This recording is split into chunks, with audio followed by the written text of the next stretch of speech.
पिछले लेक्चर में अपन ने पढ़ा था क्या, तुल्यांक की चालकता, और उससे पहले जो मोलर चालकता पढ़ी थी, चालकता पढ़ी थी, सेल स्थिरांक पढ़ा था, सेल का प्रतिरोध पढ़ा था, विशिष्ट प्रतिरोध पढ़ा था या प्रतिरोधकता पढ़ी थी।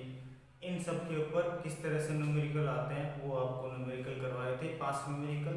अब नेक्स्ट टॉपिक है आपका सांद्रता के साथ साथ चालकता और मोलर चालकता में परिवर्तन, या चालकता और चालकता एवं मोलर चालकता पर तरंगता का प्रभाव। अर्थात आप जब सांद्रता को परिवर्तित करते हो, कम करते हो, बढ़ाते हो, तो आपकी चालकता, मोलर चालकता और चालकता पर क्या प्रभाव पड़ता है। ये देखो बच्चों, ये एक इम्पोर्टेंट टॉपिक है, बिल्कुल इजी सा है, जहाँ से बोर्ड में आपको क्वेश्चन पूछते हैं, आपसे पूछ लेते हैं मोलर चालकता पर तनुता का प्रभाव बताइए या चालकता पर तनुता का प्रभाव बताइए। तो ये क्या है, बोर्ड के पॉइंट ऑफ व्यू से इम्पोर्टेंट टॉपिक। तो देखो, जब अपन तनुकरण करते हैं किसी भी विलयन का, अर्थात सांद्रता में परिवर्तन करते हैं, तो जब आप तनुकरण करते हो किसी भी विलयन का, तो आयनों की संख्या में क्या होती है, वृद्धि होती है। तनुकरण करने पर आयनों की संख्या में वृद्धि होती है, या कहते हो आप आयनन की मात्रा में क्या होती है, वृद्धि होती है।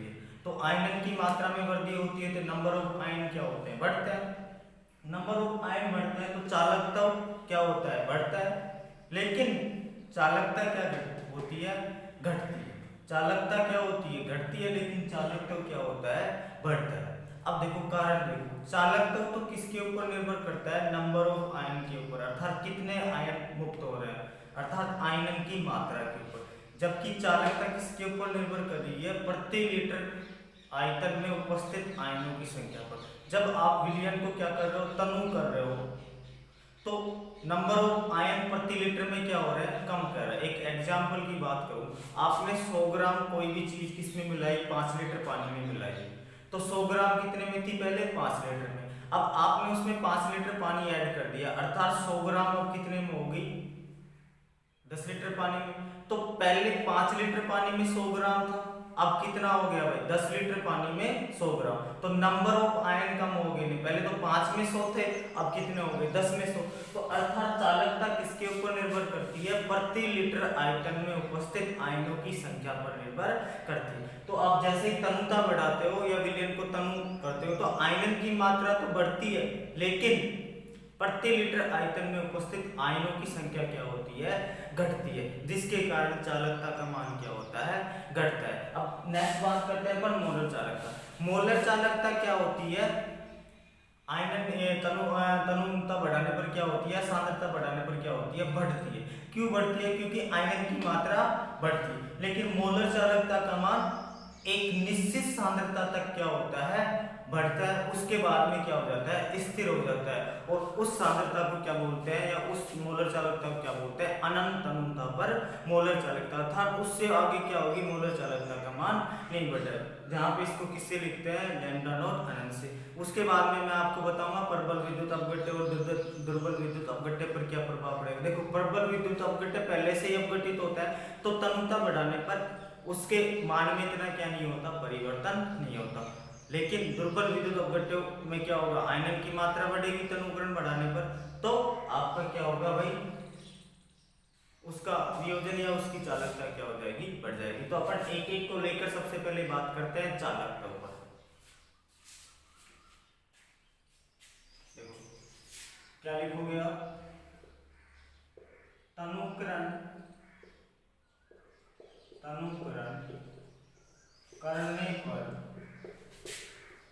पर विद्युत अपघट्य का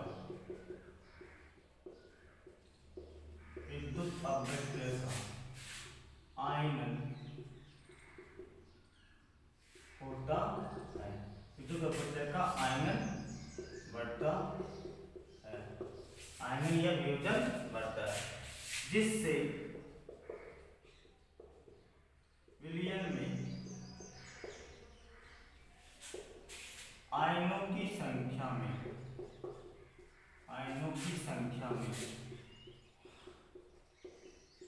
वृद्धि होती है, आयनों की संख्या में वृद्धि होती है, जिससे चालकता का मान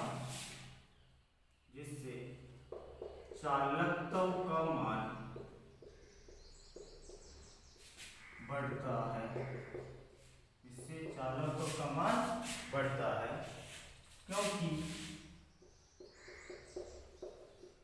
चालकत्व आयनों की संख्या पर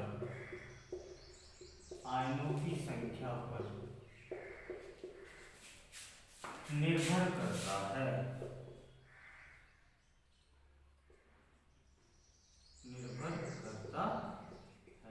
तो देखो, तनुकरण करने पर विद्युत अपघट्टक का आयनन बढ़ता है। आयनन बढ़ने के कारण क्या होता है? आयनों की संख्या बढ़ती है, जिसके कारण चालकत्व का मान बढ़ता है, क्योंकि चालकत्व किसके ऊपर निर्भर करता है? आयनों की संख्या पर निर्भर करता है। लेकिन चालकता का मान तनुकरण करने पर घटता है, क्योंकि तनुकरण करने पर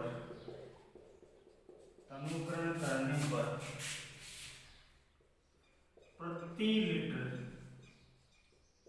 आयतन में आयनों की संख्या में कमी आती है तथा चालकता प्रति लीटर आयतन में उपस्थित आयनों की संख्या पर निर्भर करती है। किसके ऊपर निर्भर करती है भाई? प्रति लीटर आयतन में उपस्थित आयनों की संख्या पर। तो चालकता का मान तनुकरण करने पर क्या होता है? घटता है, क्योंकि तनुकरण करने पर प्रति लीटर आयतन में उपस्थित आयनों की संख्या में क्या होती है? कमी होती है।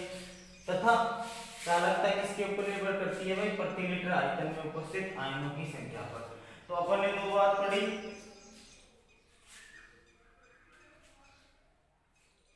कि चालकत्व तो बढ़ रहा है तनुकरण करने पर, और चालकता का मान क्या हो रहा है? घट रहा है। क्यों घट रहा है चालकत्व?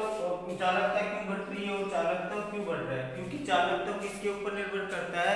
आपके आयनों की संख्या पर निर्भर करता है, और चालकता किसके ऊपर निर्भर करती है? प्रति लीटर आयतन में उपस्थित आयनों की संख्या के ऊपर क्या करती है? निर्भर करती है। तो जैसे आपने तनुकरण किया तो विद्युत अपघट्टक का क्या हुआ? आयनन हुआ, जिससे विलयन में क्या बढ़ गई? आयनों की संख्या बढ़ गई, और आयनों की संख्या बढ़ गई तो चालकत्व का मान भी बढ़ गया, क्योंकि चालकत्व किसके ऊपर निर्भर करता है?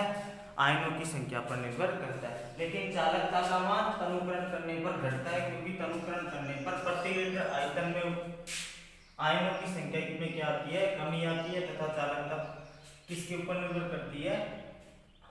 आयनों में आयतन प्रति लीटर आयतन में उपस्थित आयनों की संख्या पर निर्भर करती है। इससे प्रति लीटर आयतन में विद्युत धारा ले जाने वाले आयनों की संख्या में कमी आती है। प्रति लीटर आयतन में क्या होगी? आयनों की संख्या में कमी होगी, तो धारा ले जाने वाले आयनों की संख्या में भी कमी आती है, जिससे क्या हो जाता है? आपका चालकता का मान घट जाता है। इससे चालकता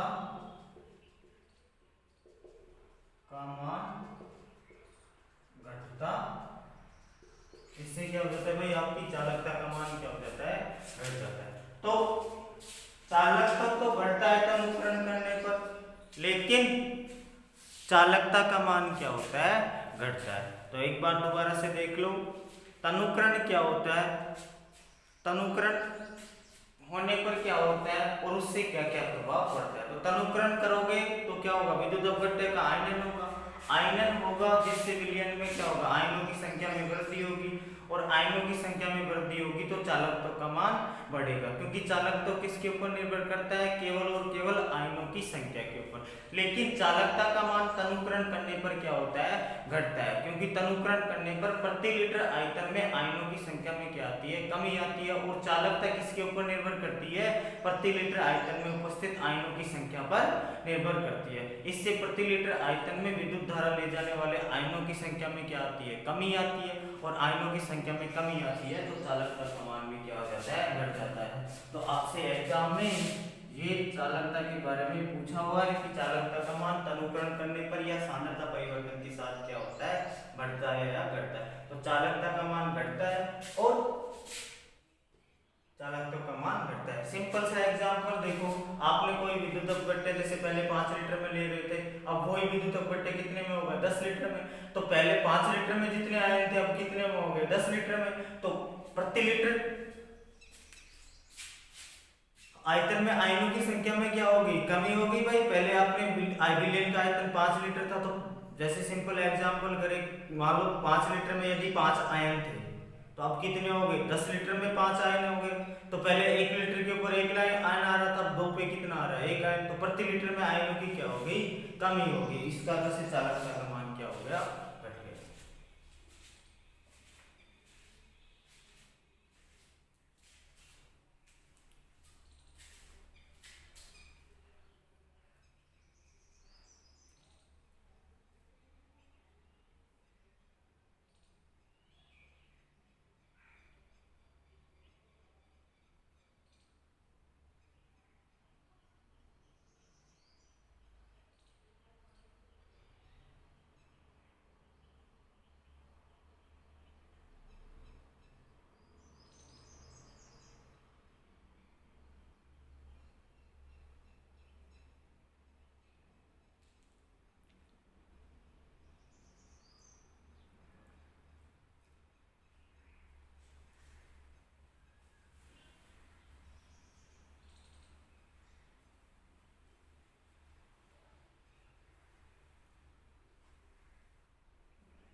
अब नेक्स्ट बात करते हैं मोलर चालकता पर।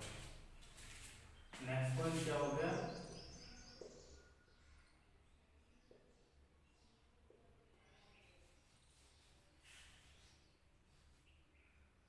तनुकरण करने पर मोलर चालकता का मान, मोलर चालकता का मान बढ़ता है, क्योंकि तनुकरण करने पर विद्युत अपघट्य का आयनन बढ़ता है, क्योंकि तनुकरण करने पर मोलर चालकता का मान बढ़ता है, क्योंकि तनुकरण करने पर विद्युत अपघट्य का आयनन बढ़ता है। लेकिन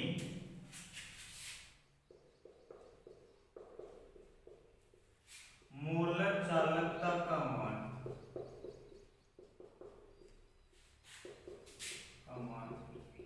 तनुकरण करने पर एक निश्चित तनुता तक ही बढ़ता है। इस तनुता को अनंतनुता कहते हैं। लेकिन मोलर चालकता मान तनुकरण करने पर एक निश्चित तनुता तक ही बढ़ता है और इस तनुता को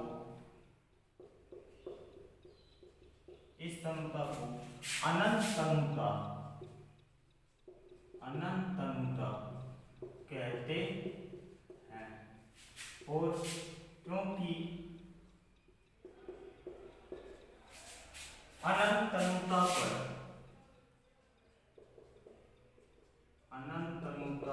विद्युत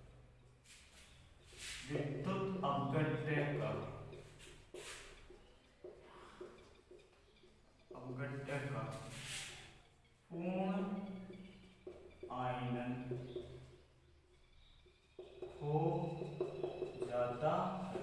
क्योंकि अनंत तनुता पर विद्युत अपघट्य का पूर्ण आयनन हो जाता है और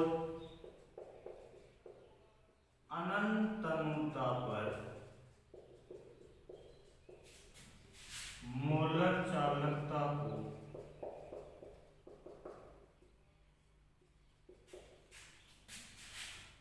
अनंत तनुता पर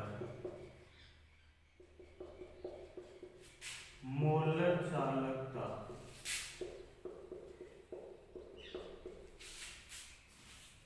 कहते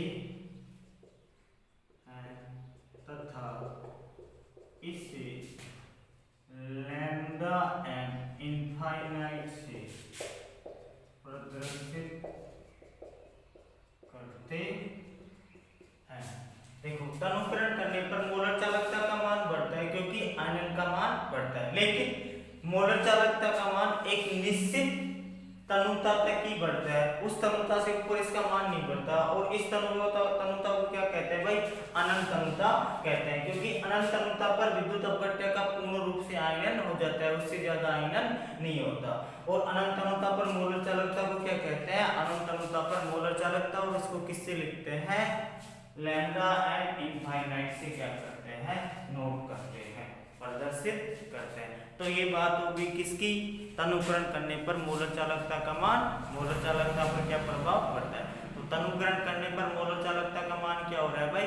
बढ़ रहा है। क्योंकि तनुकरण करने पर क्या हो रहा है? विद्युत अपघट्य का आयनन बढ़ता है और आयनन बढ़ेगा तो चालकता का मान भी बढ़ेगा। लेकिन मोलर चालकता का मान तनुकरण करने पर एक निश्चित तनुता तक ही बढ़ता है और इस तनुता को क्या कहते हैं भाई? अनंत तनुता।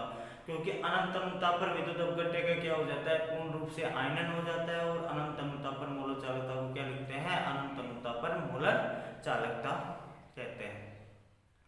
और तथा इसे किससे प्रदर्शित करते हैं भाई? लैम्डा एम इनफाइनाइट से क्या करते हैं? प्रदर्शित करते हैं।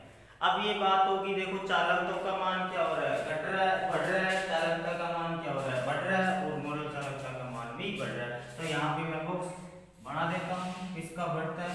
इसका बढ़ता है। तो चालकता क्या हो गया भाई? डायरेक्टली प्रोपोर्शनल तनुता क्या हो गया? और चालकता क्या होगी भाई? इनवर्सली प्रोपोर्शनल तनुता क्या हो गई? और आपकी मोलर चालकता क्या होगी? डायरेक्टली प्रोपोर्शनल तनुता के। अर्थात तनुता बढ़ाओगे तो मोलर चालकता बढ़ेगी और चालकता बढ़ेगा, जबकि चालकता का मान क्या होता है? तनुता बढ़ाने पर घटता है। क्योंकि प्रति लीटर आयतन में उपस्थित आयनों की संख्या में कमी के कारण चालकता तो घटती है, जबकि आयनन का मान बढ़ने के कारण या नंबर ऑफ आयन बढ़ने के कारण मोलर चालकता और चालकता का मान क्या होता है? बढ़ता है।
आपकी बुक में अनंत अनुता पर मोलर चालकता को EM नोट से लिख रखा है, तो ये घबराना मत कि मोलर चालकता अनंत अनुता पर। तो यहाँ पे बुक में क्या लिख रखा है, लैम्डा एम इनफाइनाइट को किससे दिखा रखा है इन्होंने, EM नोट से दिखा रखा है। तो ये क्या होगी भाई, अनंत अनुता पर,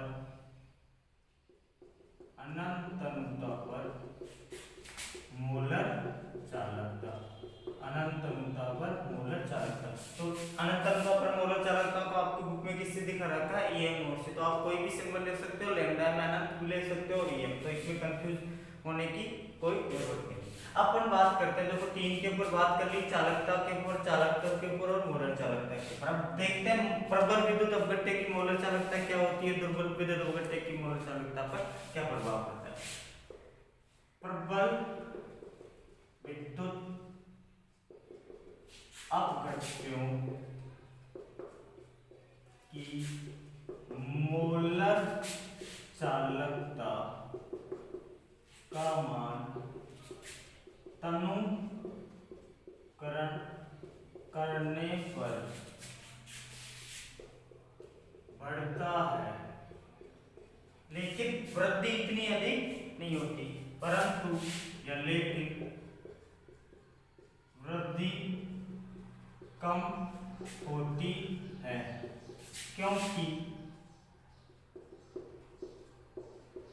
प्रबल विद्युत अपघट्य पहले से ही क्या होता है भाई, पूर्ण रूप से आयनित होता है। प्रबल विद्युत अपघट्य लगभग पूर्णतः आयनित होता है, जिससे तनुकरण करने पर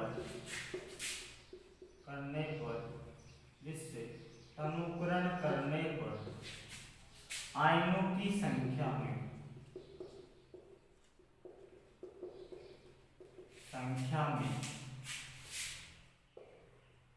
वृद्धि बहुत कम होती है, या आप कह सकते हो कोई वृद्धि नहीं होती, वृद्धि नहीं होती है, क्योंकि इनका आयनन क्या हो रहा है भाई, पहले से पूरा हो रहा है। तो चालकता का मान तो बढ़ता है, लेकिन आप कहते हो ना इतना अधिक नहीं बढ़ता। क्यों नहीं बढ़ता, क्योंकि प्रबल विद्युत अपघट्य पहले से क्या होते हैं, 100% आयनित होते हैं और आयनों की संख्या में कोई वृद्धि नहीं होती। जैसे एग्जांपल के लिए कहूँ, आपका NaCl हो गया, KCl हो गया, NaOH हो गया आदि, क्या हो गए सारे के सारे प्रबल एसिड और प्रबल क्षार क्या कहलाते हैं आपके, NH4Cl हो गया एटसेट्रा, ये सब क्या हो गए आपके प्रबल विद्युत अपघट्य। मैंने आपको एग्जांपल बता दिए थे प्रबल विद्युत अपघट्य के पहले, तो उनका आयनन होने पर इतना कोई खास प्रभाव नहीं पड़ता मोलर चालकता पर, क्योंकto पहले से वो 100% आयनित है, तो कोई आयनों की संख्या में वृद्धि नहीं होती। लेकिन दुर्बल विद्युत अपघट्यों की मोलर चालकता का मान तनुकरण करने पर बढ़ता है, क्योंकि तनुता बढ़ाने पर क्या होगा भाई, आयनन की मात्रा बढ़ेगी, और आयनन की मात्रा बढ़ेगी तो नंबर ऑफ आयनन की संख्या बढ़े, क्योंकि तनुता पर दुर्बल विद्युत अपघट्यों के आयनों की संख्या में वृद्धि होती है, क्योंकि तनुता पर क्या होगा भाई, दुर्बल विद्युत अपघट्य के आयनों की संख्या में क्या होती है, वृद्धि होती है। एग्जाम्पल जितने भी क्या थे, दुर्बल अम्ल थे या दुर्बल क्षार थे, या आप कह सकते हो दुर्बल अम्ल दुर्बल क्षार से बने लवण थे, तो क्या हो जाएगा CH3COOH NH4OH अमोनियम हाइड्रोक्साइड, या आप कह सकते हो CH3COONH4 एक्सेट्रा। दुर्बल अम्ल और दुर्बल क्षार से बना लवण विलयन हो जाएगा। तो ये क्या हो गया, दुर्बल विद्युत अपघट्य। तो दुर्बल विद्युत अपघट्यों की मोलर चालकता का मान तो बहुत ज्यादा बढ़ता है, लेकिन प्रबल का मान बहुत कम बढ़ता है। आप उसको नेग्लेक्ट भी कर सकते हो, क्योंकि आयनन ही नहीं होता, पहले से वो क्या हो रहा है, 100% आयनित होता है। लेकिन दुर्बल विद्युत अपघट्य क्या होते हैं, दुर्बल होते हैं, पहले से क्या नहीं होते, आयनित नहीं होते। तो आप तनुकरण करते हो तो आयनिन की मात्रा क्या हो जाती है, बढ़ जाती है, जिसके कारण उसकी चालकता का मान बढ़ जाता है। तो इस तरह से प्रबल विद्युत अपघट्यों की चालकता पर कोई खास प्रभाव नहीं पड़ता, लेकिन दुर्बल विद्युत अपघट्यों की चालकता क्या होती है, बढ़ती है। क्यों बढ़ती है, क्योंकि आयनों की संख्या क्या हो जाती है, बढ़ जाती है। तो इस तरह से अपन ने प्रभाव देख लिया तनुता का या सांद्रता परिवर्तन में, किसके ऊपर, चालकता के ऊपर, चालकता के ऊपर, मोलर चालकता के ऊपर, दुर्बल विद्युत अपघट्य और प्रबल विद्युत अपघट्य।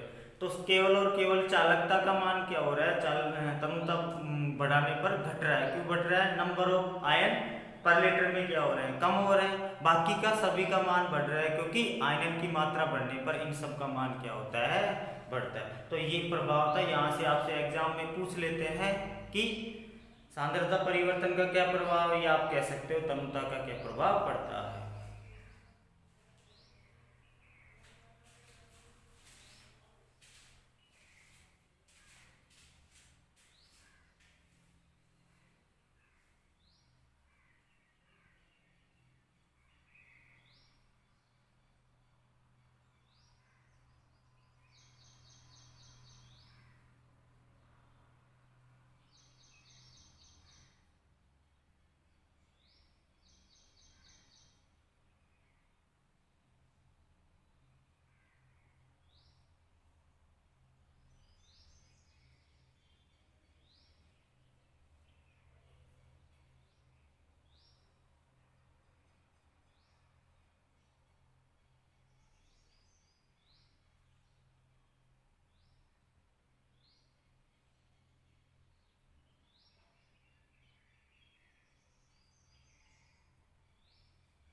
तो देखो, अब इसके बाद में कोलराउस नामक वैज्ञानिक प्रबल विद्युत अपघट्य और दुर्बल विद्युत अपघट्यों की मोलर चालकताओं के ऊपर काम कर रहा था, या कह सकते हो आप एक्सपेरिमेंट दे रहा था। तो उसने एक ग्राफ बनाया था प्रबल विद्युत अपघट्यों के लिए भी और दुर्बल विद्युत अपघट्यों के लिए भी, उनकी मोलर चालकता और सांद्रता के वर्गमूल के मध्य ग्राफ बनाया था।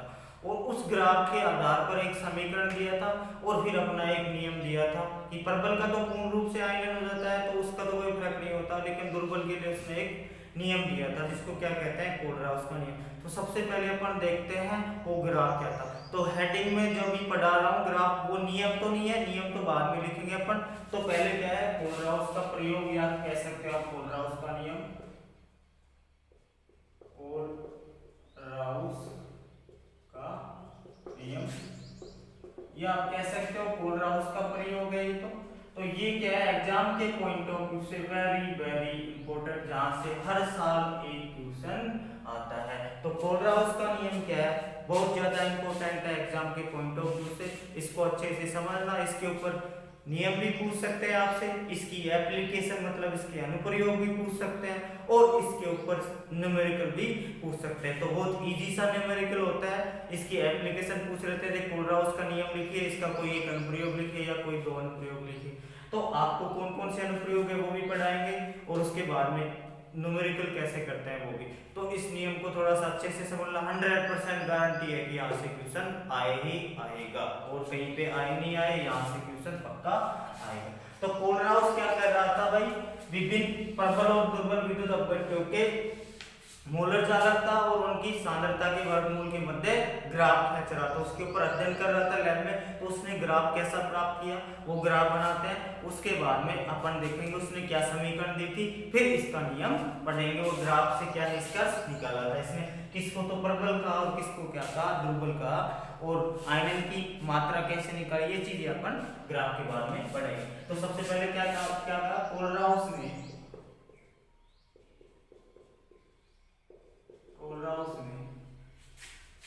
बिटवीन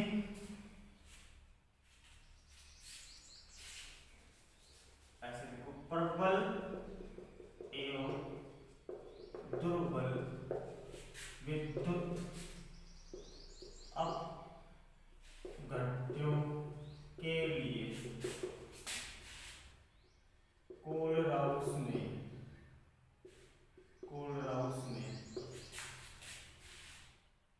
विभिन्न विद्युत अपघट्यों की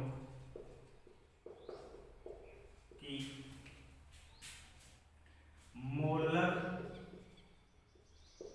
चालकताओं एवं उनकी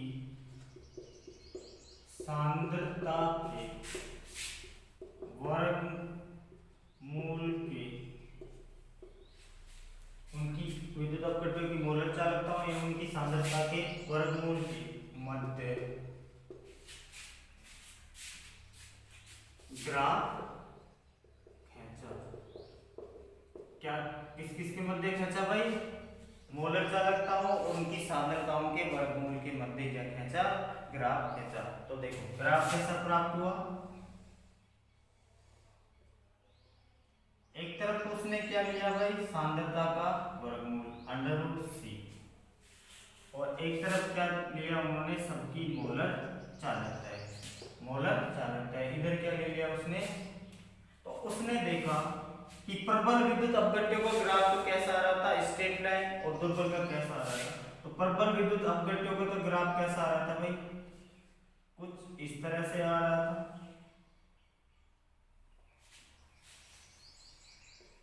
और दुर्बल विद्युत अपघट्यों का ग्राफ कैसा आ रहा था, इस तरह से। और जो बीच वाले थे न प्रबल थे दुर्बल थे, तो KCl क्या था, उसका ग्राफ कुछ इस तरह से आ रहा था,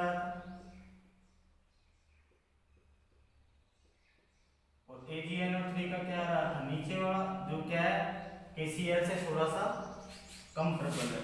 और आपका बिल्कुल दुर्बल एसिटिक अम्ल, उसका ग्राफ कैसे प्राप्त हो रहा था आपको, इस तरह से प्राप्त हो रहा था। तो ऊपर वाली लाइन किसकी है भाई, प्रबल विद्युत अपघट्य, और नीचे वाली किसके लिए होगी, दुर्बल विद्युत अपघट्य।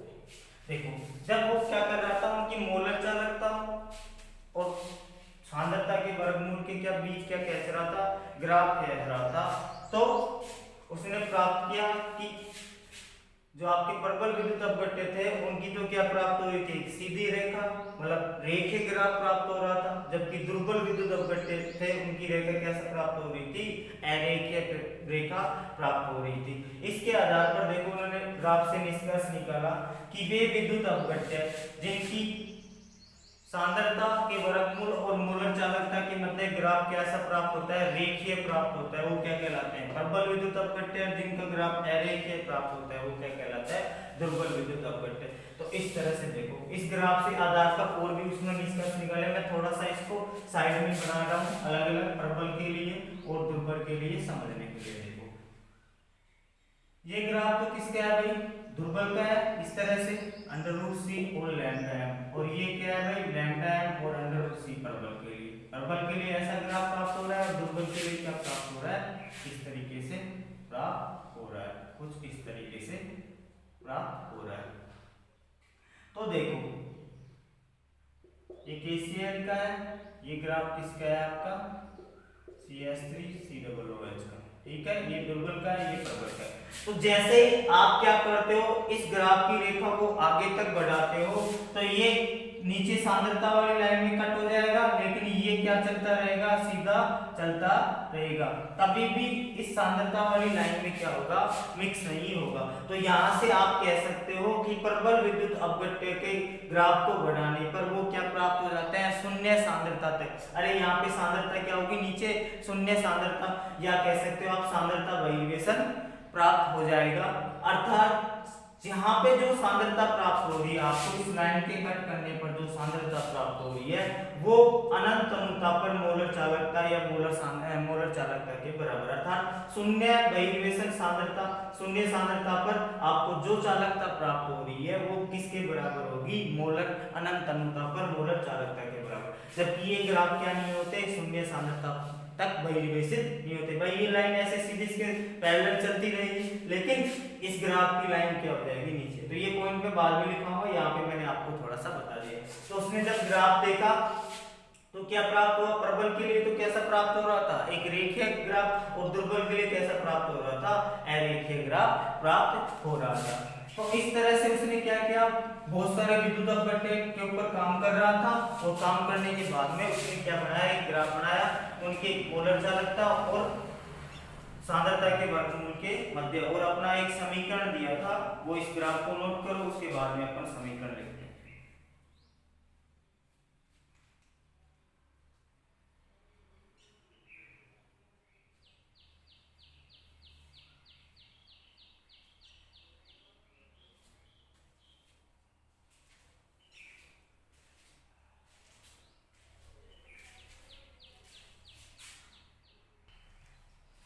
तो देखो आगे, उक्त आलोक के आधार पर, उक्त या उपरोक्त आलेखों के आधार पर, आलेख मतलब जो उसने ग्राफ में, उक्त आलेखों के आधार पर कोलराउस ने अपने प्रेक्षण को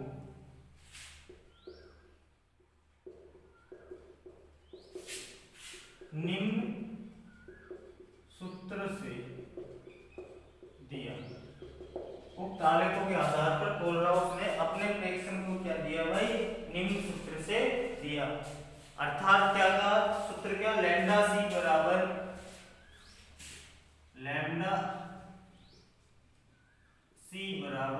lambda M infinite minus A under root C,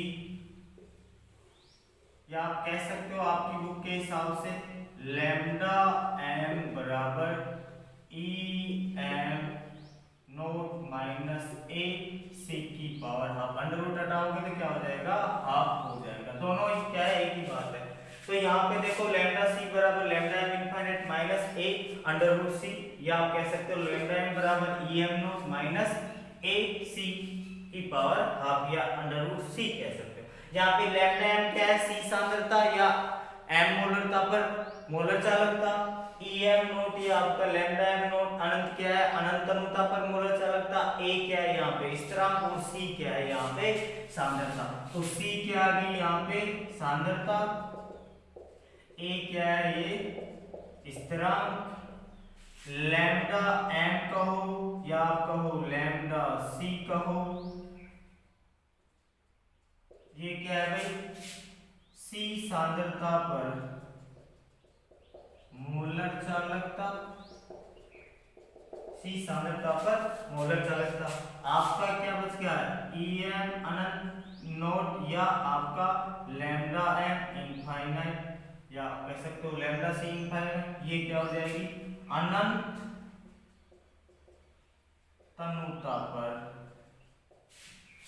molar चालकता, ये क्या हो जाएगी भाई अनंत तनुता पर मोलर चालकता। तो इस तरह से उसने क्या दिया, एक अपना एक प्रेक्षण निम्न एक फॉर्मूला दिया, क्या कहा, लैम्डा सी बराबर lambda infinite minus A under root सी, आप कह सकते हो लैम्डा एम बराबर ई एम नोट माइनस ए सी की पावर हाफ। यहाँ पे सी क्या है सांद्रता, ए क्या है कोई कांस्टेंट है स्थिरांक है, और लैम्डा एम या लैम्डा सी क्या है सी सांद्रता पर मोलर चालकता, और ई एम नोट क्या है भाई या आपका लैम्डा एम अनंत क्या है अनंत अनुता पर मोलर चालकता। तो ये क्या दिया समीकरण दिया। अब उसने ग्राफ के आधार पर कुछ पॉइंट बताए थे भाई, इस ग्राफ के आधार पर कौन प्रबल हो सकता है, कौन दुर्बल हो सकता है, एंगल की मात्रा क्या होगी, वो चीजें अपन डिस्कस करेंगे।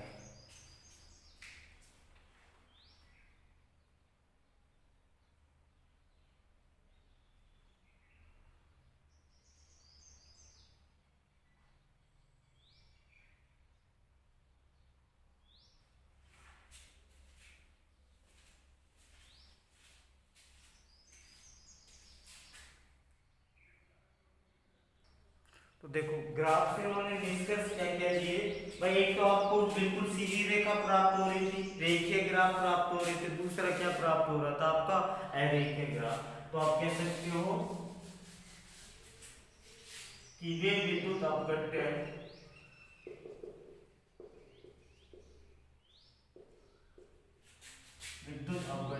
जो रेखीय आलेख देते हैं प्रबल विद्युत अपघट्य कहलाते हैं। अर्थात वे विद्युत अपघट्य जो रेखीय आलेख देते हैं क्या कहलाते हैं भाई, प्रबल विद्युत अपघट्य। एग्जाम्पल के लिए आपका KCl हो गया, NaCl हो गया, आपका KOH हो गया, NOH, NaOH हो गया, आपके ये सब क्या हो गए भाई, प्रबल विद्युत अपघट्य। तथा वे विद्युत अपघट्य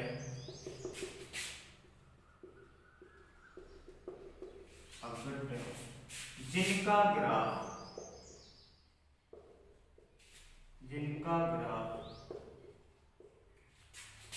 अरेखीय प्राप्त होता है, वे दुर्बल विद्युत अपघट्य कहलाते हैं।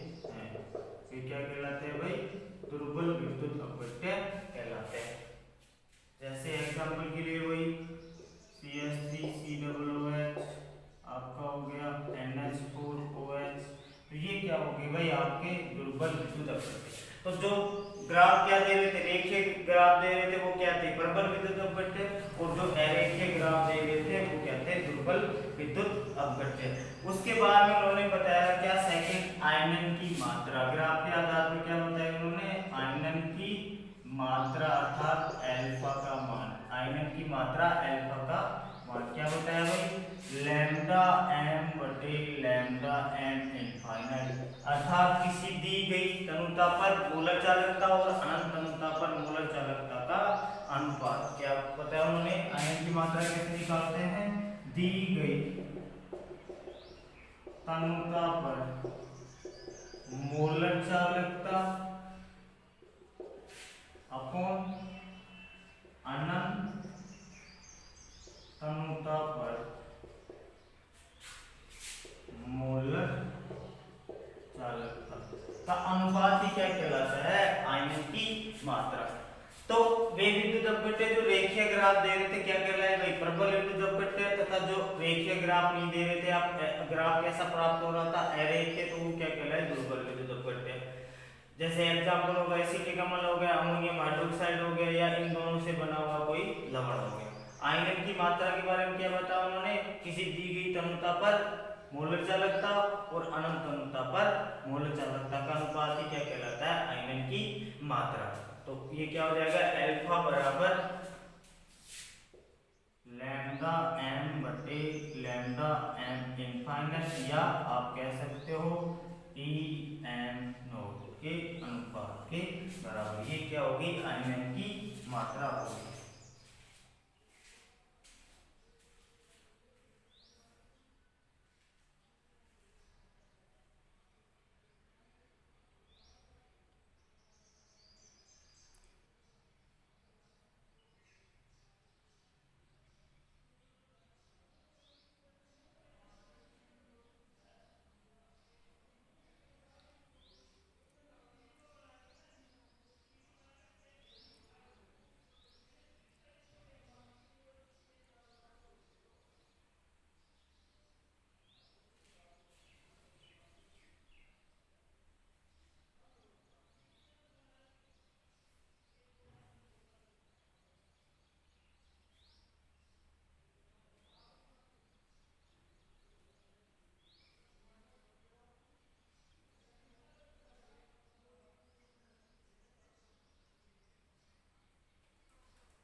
उसने अंतिम निष्कर्ष क्या दिया था ग्राफ का भाई?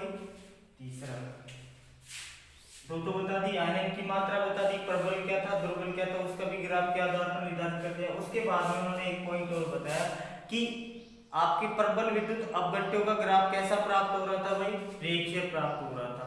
और इस ग्राफ को आप शून्य सांद्रता तक क्या कर सकते हो? बहिर्वेशित कर सकते हो। अर्थात शून्य सांद्रता पर जो मोलर चालकता प्राप्त होती है वो उस विद्युत अपघट्य की अनंत अनुता पर मोलर चालकता के क्या होती है? बराबर होती है। लेकिन दुर्बल विद्युत अपघट्यों के लिए ग्राफ कैसा प्राप्त हो रहा था? अरेखीय। तो उनको क्या नहीं किया जा सकता? शून्य सांद्रता तक बहिर्वेशित नहीं किया जा सकता। तो ग्राफ से स्पष्ट है या ग्राफों से स्पष्ट है कि प्रबल विद्युत अपघट्यों के आलेख रेखीय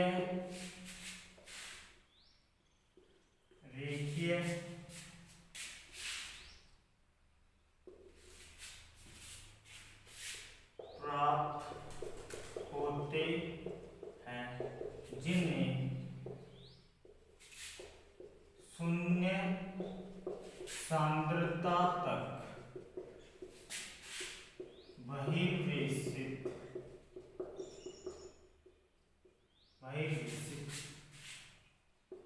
किया जा सकता है, जिन्हें शून्य सांद्रता तक बहिर्वेशित किया जा सकता है तथा शून्य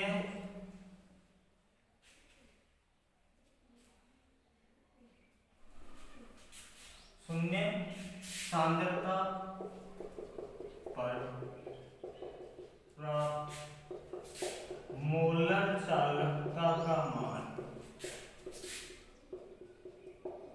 उस अपघट्य की अनंत तनुता पर प्राप्त मोलर चालकता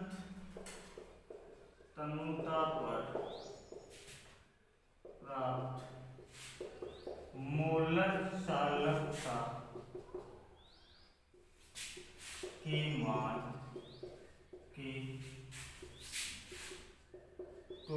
तुल्य होता है।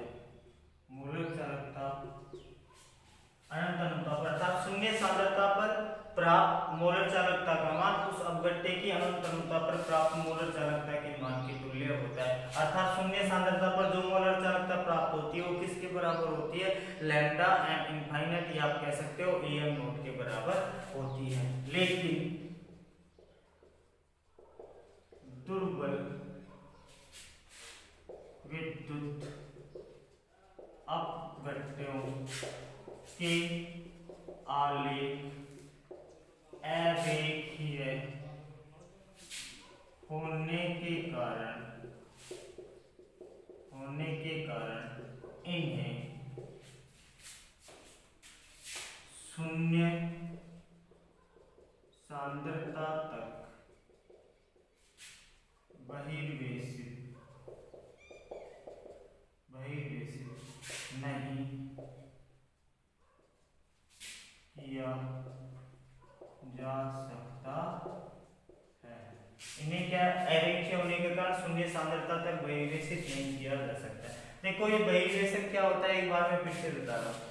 आपका ग्राफ किस किस के मध्य खींच रहे थे भाई? लैम्डा एम और अंडर रूट सी के मध्य। ये हो गया आपका अंडर रूट सी और ये हो गया आपका लैम्डा एम अर्थात मोलर चालकता। देखो प्रबल के लिए ग्राफ कैसा प्राप्त हो रहा था आपका? इस तरह से। और दुर्बल के लिए प्राप्त कैसा हो रहा था? इस तरह का ग्राफ कुछ इस तरह से प्राप्त हो रहा था आपका ग्राफ कुछ इस तरीके से। ठीक है, तो ये किसके लिए हो गया भाई? प्रबल के लिए।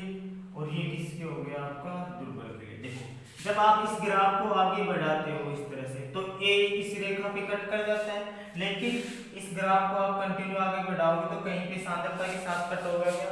तो आपकी जो यहाँ पे मोलर चालकता है, यहाँ पे जो आपका लैम्डा है वो किसके बराबर हो जाएगा भाई? लैम्डा इनफाइनाइट के बराबर हो जाएगा। जबकि ये शून्य सांद्रता तक क्या नहीं होता, बहिर्वेशित नहीं होता। इस तरह से प्रबल विद्युत अपघट्य तो क्या होते हैं, शून्य सांद्रता तक बहिर्वेशित हो जाते हैं, जबकि दुर्बल क्या नहीं होते, शून्य सांद्रता तक बहिर्वेशित नहीं होते। तो यहाँ पे जो शून्य सांद्रता पर आप कह सकते हो लैम्डा नोट कह सकते हो, आप अनंत नहीं मान सकते इसको, इनफाइनाइट मान। तो यहाँ पे जो आपका मोलर चालकता का मान आता है वो किसके बराबर होता है, या आप कह सकते हो यहाँ पे ई एम नोट के बराबर होता है। तो यहाँ पे जो आपकी मोलर चालकता का मान आता है वो किसके बराबर होता है, अनंत अनुता पर मोलर चालकता।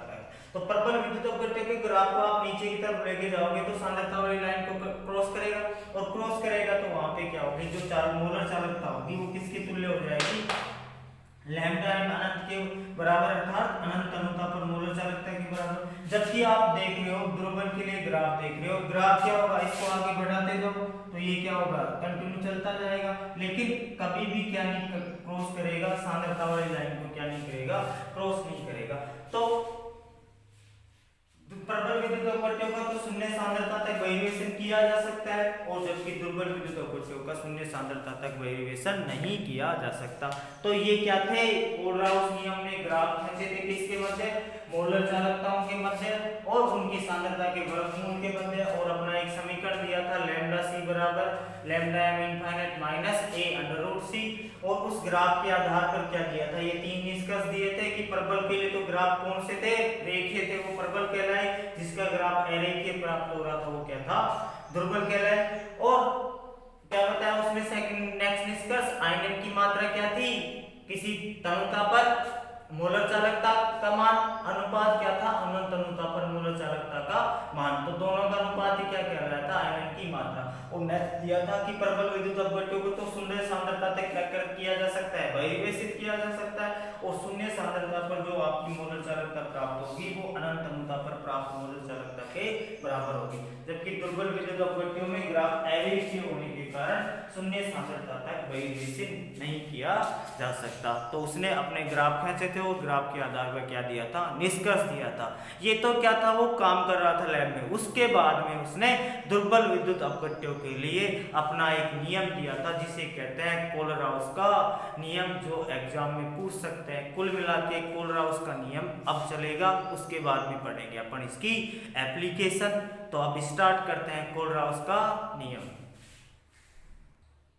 अब बात करते हैं कोलराउस का नियम, या कह सकते हो कोलराउस का स्वतंत्र अभिगमन का नियम। Very very important, very very important, जो आपसे सीधा पूछ सकते हैं, इसकी एप्लीकेशन पूछ सकते हैं, इसके ऊपर निर्भर पूछ सकते हैं। देखो ग्राफ के ऊपर वो क्वेश्चन नहीं पूछता, लेकिन यहाँ से पूछता है।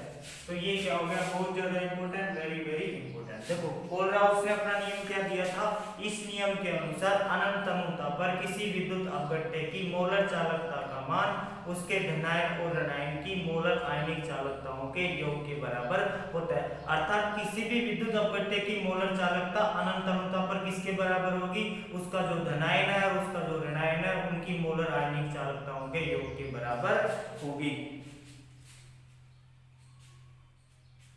तो क्या लिखोगे नियम, इस नियम के अनुसार, इस नियम के अनुसार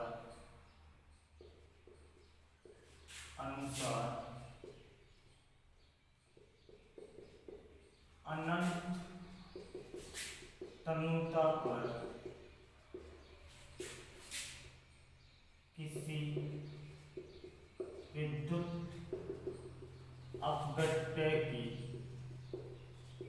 किसी विद्युत अपघट्य की मोलर चालकता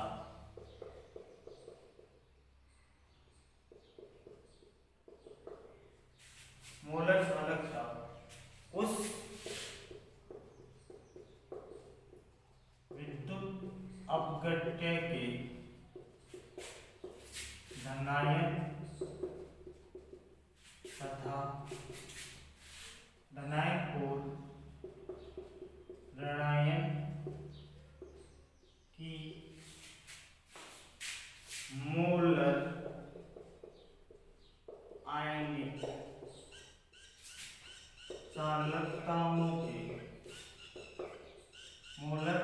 चालकताओं के योग के बराबर होती है। चालकताओं के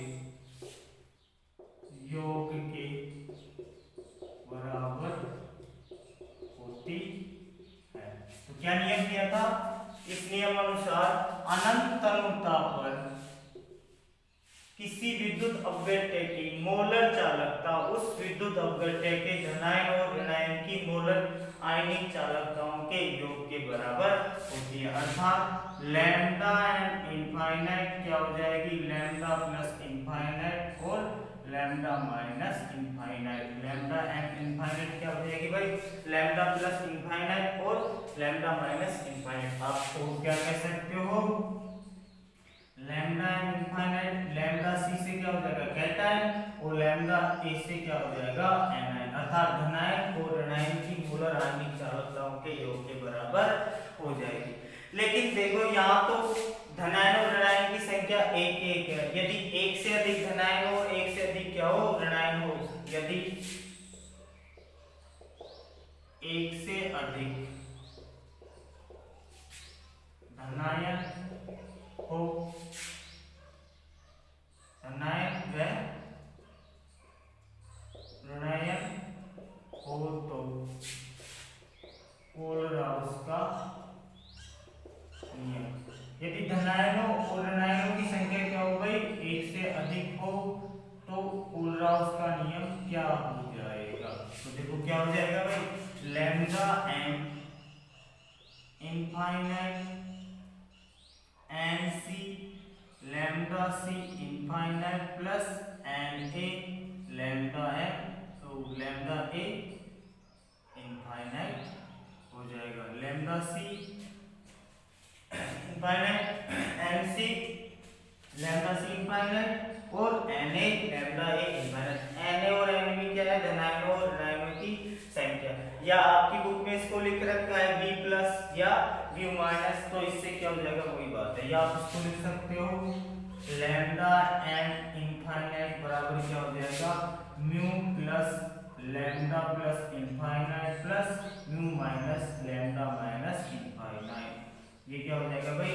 म्यू प्लस लैम्डा प्लस। तो आपका एन सी या एन ए या आपका म्यू प्लस या म्यू माइनस क्या हो जाएगा? धनायनों और ऋणायनों की संख्या। तो यहाँ पे एन सी बराबर क्या है भाई? धनायनों की संख्या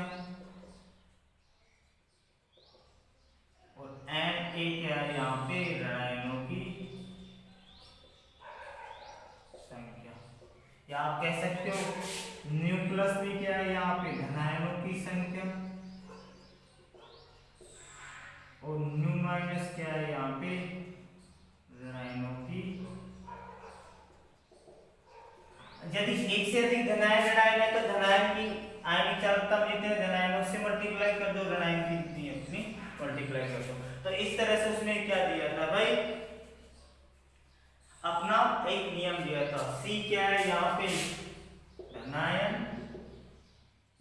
और ए क्या है यहाँ पे? ऋणायन। तो अनंत अनुता पर किसी विद्युत अपव्यय की मोलर चालकता उस विद्युत अपव्यय के धनायन और ऋणायन की मोलर आयनिक चालकताओं के योग के बराबर होती है। अर्थात आप कह सकते हो लैम्डा एम इनफाइनाइट बराबर क्या हो जाएगी? Lambda plus infinite plus lambda minus infinite. या कह सकते हो लैम्डा एम इनफाइनाइट बराबर lambda C infinite plus lambda. अर्थात लैम्डा सी क्या है? धनायन की मोलर आयनिक चालकता। लैम्डा सी क्या है यहाँ पे? धनायन की मोलर आयनिक चालकता। इसी तरह से लैम्डा ए क्या हो जाएगा? आपकी ऋणायन की मोलर आयनिक चालकता। ये क्या हो जाएगी भाई? लैम्डा सी क्या हो जाएगी? ऋणायन की मोलर आयनिक चालकता। लैम्डा ए, लैम्डा सी नहीं सॉरी, लैम्डा ए क्या हो जाएगी? ऋणायन की। तो क्या हो जाएगा? धनायन की मोलर आयनिक चालकता प्लस ऋणायन की मोलर चालकता किसके बराबर हो जाएगी? अनंत अनुता पर मोलर चालकता। यदि एक से अधिक धनायन और ऋणायन हो तो कैसे लिखोगे इस नियम को? लैम्डा एम बराबर N C lambda C M plus N A. अर्थात धनायन की संख्या से और ऋणायन की संख्या से क्या हो जाएगा? आपकी बुक में mu plus mu minus, mu plus क्या है? धनायनों की संख्या, म्यू माइनस क्या है? ऋणायनों की संख्या। इस तरह से कोलराउस ने अपना क्या दिया था? एक नियम दिया था जिसमें इसको क्या कहते हैं, स्वतंत्र अभिगमन का नियम या कोलराउस का नियम कहते हैं। वेरी वेरी इंपॉर्टेंट है, इसकी एप्लीकेशन देखते हैं। तो देखो यदि एक से अधिक धनायन देते तो उस तरह से मैं एक दो एग्जांपल करवा रहा हूं आपको कि किस तरह से क्या करते हैं, उनको लिखते हैं।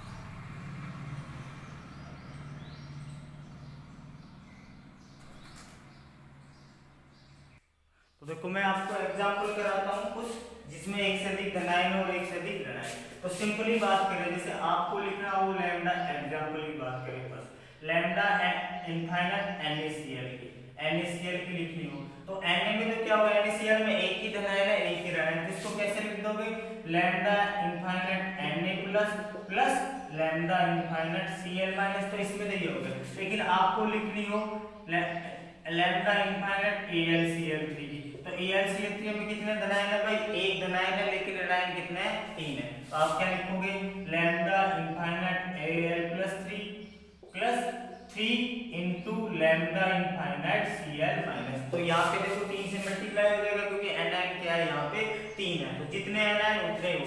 तो तीसरा एग्जांपल जैसे आपने ले लिया लैम्डा इनफाइनाइट Na2SO4, तो इसकी कैसे लिखोगे, दो धनायन है यहाँ पे 2Na plus lambda infinite SO4 minus.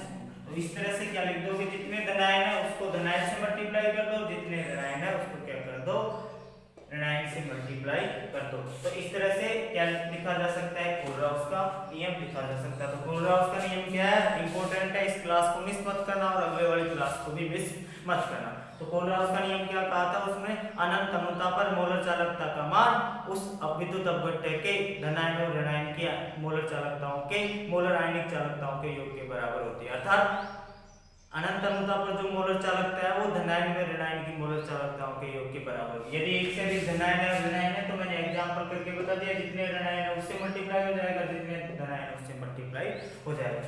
तो बच्चों आज की क्लास यहीं तक होगी, कल पढ़ाऊंगा कोलराउस नियम के इंपॉर्टेंट अनुप्रयोग, जहां से क्या आते हैं वेरी वेरी इंपॉर्टेंट, एग्जाम में सीधा भी पूछ लेते हैं आपको। 3 अनुप्रयोग है, दुर्बल विद्युत अपघट्यों की मोलर चालकता, आयनिक चालकता और आयनन स्थिरांक का मान ज्ञात करना। 3 अनुप्रयोग है, वहां पे उसके कोलराउस नियम के ऊपर मैं आपको न्यूमेरिकल कराऊंगा। तो कल की क्लास क्या होगी, कल का वीडियो क्या होगा, वेरी वेरी इंपॉर्टेंट। ये आज का वीडियो यहीं तक होगा। चैनल को लाइक करो, सब्सक्राइब करो और आपको कुछ समस्या हो तो कमेंट बॉक्स में कमेंट करके लिखिए। Thank you.